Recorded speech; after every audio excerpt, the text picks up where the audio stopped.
Olá, seja bem-vindo ao canal Matemática em Cores. Eu sou o professor Ricardo e hoje nós estaremos analisando o comportamento de duas funções f de x e g de x determinadas por retas que se intersectam. Provaremos também os valores e as análises gráficas utilizando o software GeoGebra. Então, vem comigo.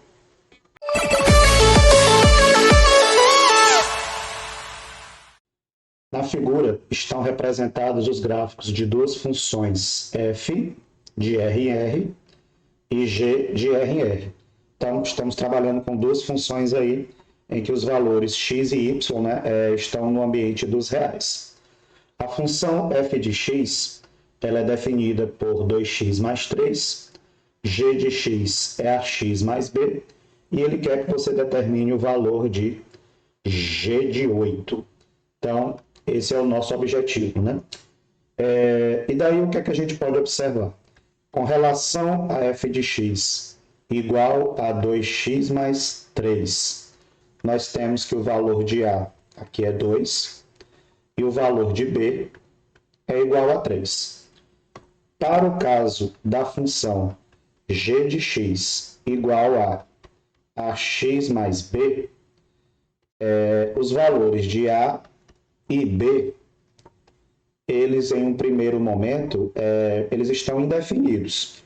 Então, assim, independente da questão da pergunta, né, já que ela pede o valor de g de 8, não adianta a gente tentar avançar sem conhecer os valores de a e b dessa função g de x. Então, o nosso primeiro passo vai ser investigar como que esses valores 2 e 3 da função f de x apareceram, ok? Vamos fazer essa investigação. Então, investigando as características aí de f de x. A questão diz que f de x é igual a 2x mais 3. Vocês vão identificar aqui esse termo 3, que seria o elemento b da função f, né? Apenas olhando aqui para esse ponto 3 no eixo y. Porque quando você deseja determinar o elemento b, basta você observar onde a reta toca o eixo y. Então, esse valor 3 ele já é automático. Com relação ao valor 2, é necessário que você analise esse comportamento da inclinação da reta. E tem uma maneira bem tranquila de fazer isso. Então, observa que esse triângulozinho pequenininho aqui, eu destaquei ele maior aqui ao lado, né? Então, o que é que eu quero que a gente identifique nesse triângulo? Eu quero que a gente identifique a altura dele, tá? Que é essa medida aqui. Essa medida vai ser 3, não é? Porque se ele vai aqui de 0 até 3, né? 3 menos 0, 3. E a base dele, tá? Que é essa daqui, ó, que vai de 0 até menos 3 sobre 2. Como é uma medida de tamanho, né? A gente não carrega esse valor negativo. Então, essa base dele mede 3 sobre 2. Ok? E aí, como é que você determina esse valor 2? Que eu vou chamar aqui de m nesse caso, tá? Então, para determinar esse valor m, você vai pegar essa altura e dividir pela base. Então, essa altura é 3, essa base é 3 sobre 2. Como você tem uma divisão de fração, você conserva a primeira, multiplica pelo inverso da segunda e sobra aí o valor 2. Então, foi assim que esse valor 2 surgiu. Agora, qual é o cuidado que você tem que ter? O cuidado é que esse m, ora é mais, ora é menos, né? Isso vai depender do tipo de reta que você está trabalhando. Como essa minha reta é crescente, esse valor fica positivo. Se ela for decrescente, esse valor fica negativo. Então, a gente explicou essa estratégia do que já tem pronto na função f, porque nós faremos algo parecido na função g, tá? Mas antes disso, vamos analisar esses outros pontos que aparecem aí no gráfico. Então, os outros pontos que aparecem no gráfico. Quando x é igual a menos 3 sobre 2, você percebe que o ponto menos 3 sobre 2, a reta verde, que é a reta f, passa por ele. E como ele está sobre o eixo x, o f de x vai ser 0. G de x não se aplica, tá? Porque a reta vermelha ela não passa por esse ponto menos 3 meios. Quando x é zero,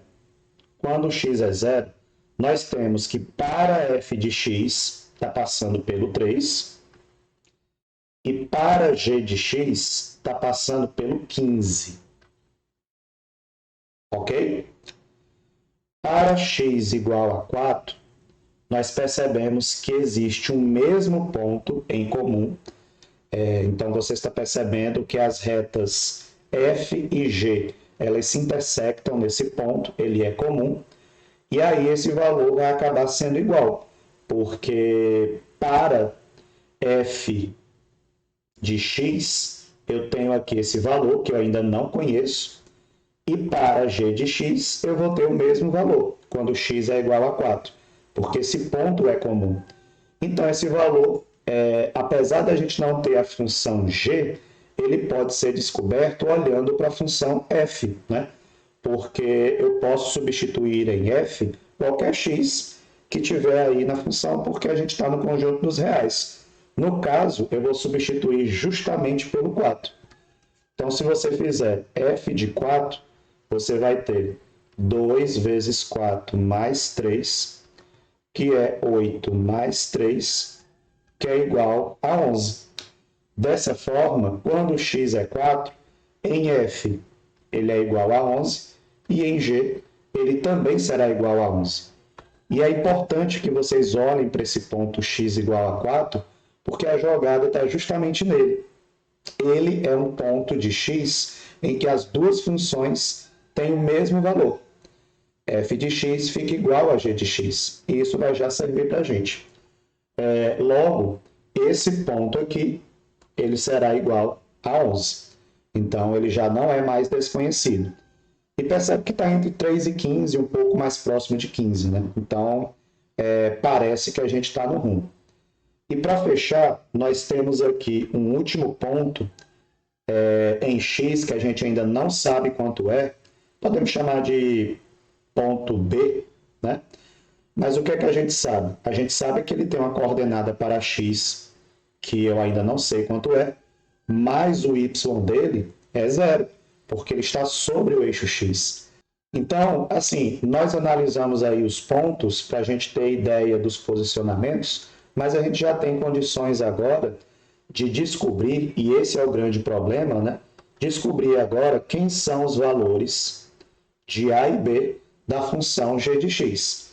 Ora, se quando eu expliquei que o valor de b da função f de x era 3, porque tocava no eixo y, eu também já sei dizer que na função g, esse valor será 15. Então, eu já estou quase montando a minha função g de x. Ela é igual a x mais 15, né? Porque 15 é onde a reta toca o eixo y na função g. Só está faltando a gente descobrir o valor de A, que é o nosso coeficiente angular, ou taxa de variação, como quiser. Observamos que a função é decrescente, então esse valor será negativo, e aí nós agora vamos usar aquela mesma estratégia do triângulo como uma primeira maneira de resolver esse valor, mas eu também vou mostrar de uma outra maneira. Então, vamos lá descobrir o valor do coeficiente angular de G. Então, de forma análoga, eu estou olhando aqui só para esse triângulozinho aqui da função g, que eu coloquei aqui de forma mais ampliada, né? E nós vamos identificar nesse triângulo quanto mede a base e quanto mede a altura. Então, a base dele tem que ser essa distância aqui, né? Ó, de 0 até 4. Então, essa medida aqui é 4, então essa base é 4. Como eu já sei que esse ponto aqui é igual a 11, nós acabamos de descobrir substituindo na função f o valor de x igual a 4, eu estou andando aqui de 15 até 11. Logo, eu andei 4 unidades. Então, essa altura é igual a 4. Então, percebe que eu estou mexendo aí com um triângulo isósceles, né? Ele tem dois lados iguais. E isso vai te dar uma visão mais geral, porque se você for esperto, você já consegue dizer esse ponto, né? Porque se a base e a altura do menor é igual, por semelhança, a base e a altura do maior, quem seria o maior? Seria o triângulo, deixa eu mudar aqui, seria o triângulo determinado por esses pontos A, B e C, tá? Seria o triângulo grandão. Então, você percebe que esse triângulo ABC grandão, ele é semelhante a esse menorzinho vermelho que está destacado. Ora, se no menor a base e a altura é igual, no maior também tem que ser, por critérios de semelhança. Então, na malandragem, a gente já descobriu que esse ponto aqui tem que ser 15, porque se a altura do grande é 15, olha ela aqui, ó, essa altura todinha, ó, que vai de 15 até 0, então essa altura é 15, a base também terá que ser 15. Feito isso, vamos agora determinar o nosso coeficiente angular. Então, eu vou usar mesmo a letra A, que é o que ele está chamando, né? Então, você pega negativo, a altura e divide pela base. Negativo porque a reta é decrescente, né? Então, essa altura é 4, essa base é igual a 4, então o valor de A é menos 1. E com isso, a gente já tem condições de dizer quem é g de x. Quem vai ser g de x? Vai ser menos 1 vezes x, mais o valor de B, que eu já sei que é 15. Lembrando, o valor de B é onde a reta toca o eixo y. Então, esse ponto a gente já sabia que é 15. E aí a gente escreve mais bonitinho assim. G de x igual a menos x mais 15. Então, está suficiente dessa forma. Então, essa foi a primeira maneira de determinar o valor de A. Vamos ver agora a segunda maneira. Na segunda maneira, o que é que nós vamos fazer? Nós vamos nos ater a esse ponto aqui em comum, quando x é igual a 4. Inclusive, eu já sei que aqui é 11. Porque se esses pontos são em comum, né? O que é que isso quer dizer? Isso quer dizer que f de x será igual a g de x. Quanto vale a função f de x? Ela vale 2x mais 3. Quanto vale a função g de x? Ax, porque eu estou supondo que eu não sei que o valor de A é menos 1. A gente já sabe, mas por enquanto eu quero descobrir esse valor de uma outra maneira. E o valor de B, eu sei que é igual a 15, né? Porque é onde a reta g de x toca o eixo y. Ora, qual é a condição para que isso funcione? A condição para que isso funcione é quando x for igual a 4, né? Quando x for igual a 4, essas funções serão iguais nesse ponto. E aí vamos substituir por 4.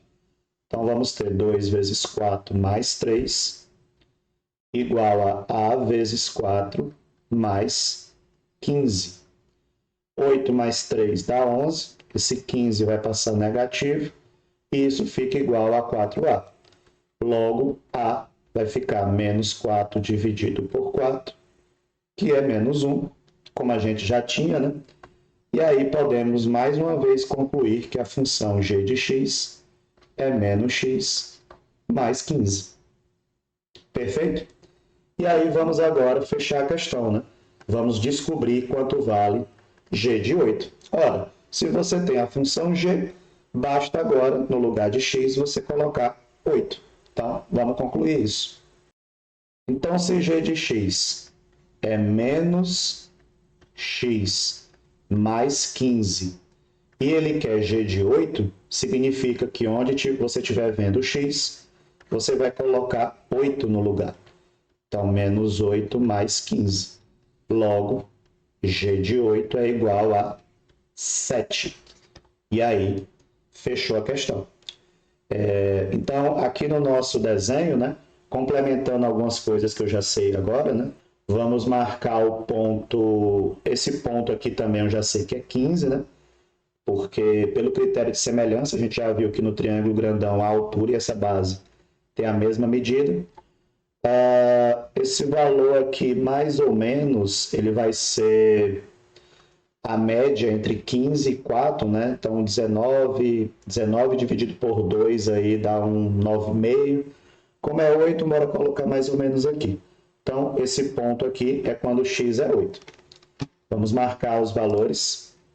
Então, quando x é 8, então quando x é 8, vamos marcar aqui, nós teremos que o y será igual a 7, como a gente acabou de descobrir. Tá? 7 é um número que está entre 3 e 11, né? Então, parece que a gente está no caminho certo. E essa é a conclusão da nossa questão. Nós agora vamos construir esses dois gráficos no GeoGebra para a gente verificar esse comportamento e provar que realmente em g de x, quando x é 8, y é 7. Então, vamos lá no GeoGebra. Então, aqui no GeoGebra, vamos escrever as duas funções. f de x igual a 2x mais 3. Ela é a nossa função verde, né? Então, vamos mudar aqui a cor da função. Vou colocar esse verde aqui. Deixa eu abrir mais aqui a barra de fórmula. E a nossa função g de x, nós sabemos que é menos x mais 15. E ela é a nossa função vermelha, né? Então, vamos mudar aqui para vermelho. E vamos observar alguns pontos, né, que estão aparecendo. Então, aqui nós temos o ponto A, né, que é a coordenada 0 e 15. Nós temos aqui a interseção entre os dois, né, que eu estou chamando agora de ponto B, coordenadas 4 e 11, né? Nós temos aqui esse ponto, que é o menos 3 sobre 2 e 0. Vê que ele coloca menos 1,5, né, que é a mesma coisa que menos 3 sobre 2. Nós temos esse ponto que é o 0 e 3, que ele está chamando de ponto D. E nós temos esse ponto que é o 15, 0, né, que a gente já também conhecia quando nós fizemos a questão da semelhança. E aí nós vamos colocar aqui um ponto, né, sobre essa reta vermelha, está chamando de ponto F. Eu vou fazer aparecer aí o valor também, tá? Então, tá aqui, ó, os valores de x e y dele, ok? E aí nós vamos movimentar até chegar no x igual a 8. Então, quando a gente chegar no x igual a 8, eu estou esperando que o y vai ser igual a 7. Então, olha aí, ó, cravado. Então, quando x é igual a 8, y é igual a 7. E aí nós provamos na questão que, de fato, g de 8 é igual a 7. Então, espero que vocês tenham entendido e até a próxima.